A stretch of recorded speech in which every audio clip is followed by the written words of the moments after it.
It's March 2026, and the world is on a knife's edge. From the oil-clogged shipping lanes of the Strait of Hormuz to the rugged, blood-soaked peaks of the Duran Line, the world is absolutely on fire. We're seeing a chain reaction of events all unfolding at a dizzying speed, and it's threatening to blow the entire global order wide open. Now, you've got to stay with me through this because some of the connections I'm about to reveal are genuinely shocking. These aren't just separate news stories flashing on your screen. No, they are all dominoes in one massive interconnected global crisis. So let's get right into it. What we're watching really is a cascade of emergencies where each one just fuels the next. Think about it. A single move in one part of the world is triggering a violent, unpredictable reaction thousands of miles away. This isn't just chaos, it's a global power struggle entering a terrifying new phase. Just look at the map. In the Middle East, Iran blockades a critical energy choke point. In South Asia, a full-blown border war erupts between Afghanistan and Pakistan. At that exact same time, India's own sovereign navigation system is failing, and half a world away, North Korea decides this is the perfect time to fire off a whole barrage of missiles. Now, any one of these would be a huge deal, but to see how they're all linked, we need to focus in on India first. You see, India, this rising global power, is suddenly caught in a massive strategic squeeze. They're battling a critical technological failure up in orbit, while at the very same time trying to navigate a military standoff in one of the most dangerous stretches of water on the entire planet. And to get why this is such a big deal, you have to understand this one word, Atmanirbharta. It means self-reliance.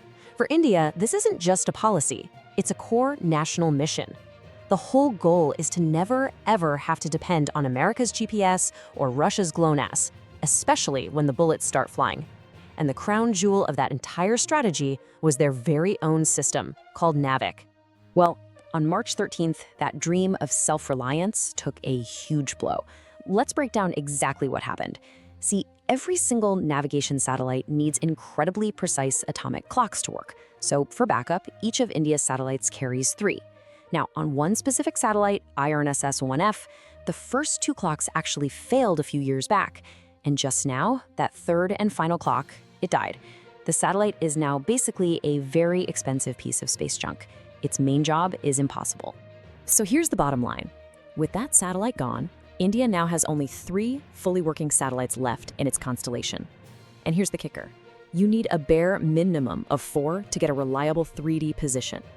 Latitude, longitude, and altitude. So for everything from guiding a missile to navigating a ship to even just using your phone's map, the entire NAVIC system is now in serious, serious trouble. And while this high-tech crisis is playing out in the dead silence of space, a much louder, much more immediate crisis is exploding at sea. India's entire economic lifeline, its energy security, is now being forced to run a military blockade. Okay, let's turn our attention to the Strait of Hormuz. Iran has basically shut down the world's most important oil artery, and caught right in the middle of it all, 2 Indian tankers, the Shivalik and the Nanda Devi, carrying almost 93,000 metric tons of cooking gas. The Indian Navy just pulled off a terrifying mission, escorting them through the strait in what's called a dark transit. That means all transponders off, totally blind. They made it, which is great, but there are still 22 other Indian ships trapped and waiting. So, why is the Strait of Hormuz a war zone all of a sudden? Well, that question leads us directly to the United States and a military strike codenamed Operation Epic Fury. This is the match that lit the whole powder keg. And this right here, this shows you just how calculated the US strike was. On the night of March 13th, America launched over 90 precision munitions at Iran's Karg Island. Now look at the left column. They absolutely obliterated things like naval mine depots, anti-ship missile bunkers, and Revolutionary Guard command posts. But, and this is so important, look at the right column. They intentionally did not touch the oil infrastructure, the refineries, the export terminals, all spared. The message couldn't be clear. We just crippled your military, and if you don't back down, your entire economy is next. And there was zero ambiguity in that message. President Trump came out and drove the point home with a sledgehammer, calling this a point of no return. This wasn't just a simple strike. It was a threat, holding Iran's entire economic survival in the balance. And this isn't just an air campaign. The US is backing up the threat with boots on the ground, or, well, on ships.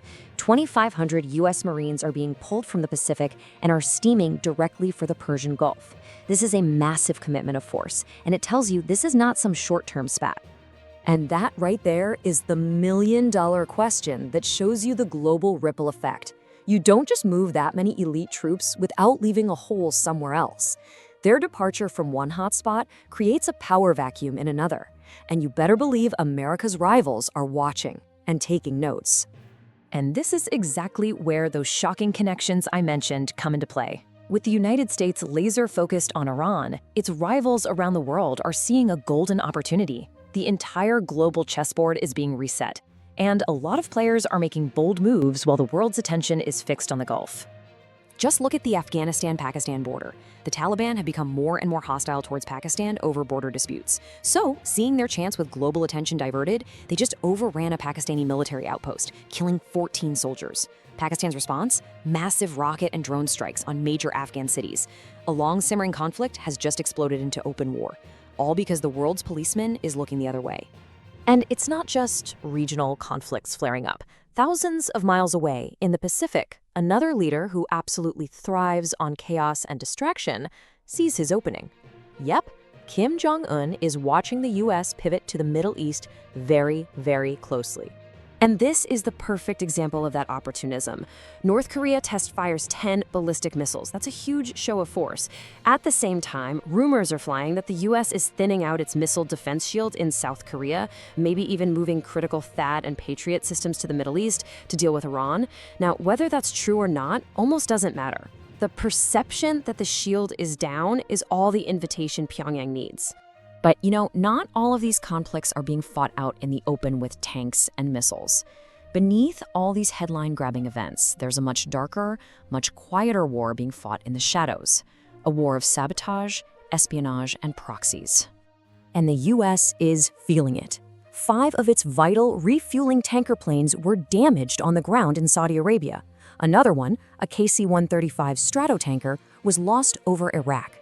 Now, the official American line is technical issues, but at the same time, Iranian military spokesmen are publicly mocking the Pentagon, all but saying, yeah, our proxies did that. It's a classic playbook. Bleed your enemy without ever giving them a clear reason to declare all-out war. And this shadow war is hitting India too, in a really personal way. Just look at this timeline. It starts with an alleged Pakistani agent making contact with an Indian sailor on Instagram. Over a year and a half, she builds his trust, and then, eventually, he starts leaking sensitive photos and documents of Indian warships. It is a chilling reminder that in the 21st century, a DM on social media can be just as dangerous as a torpedo.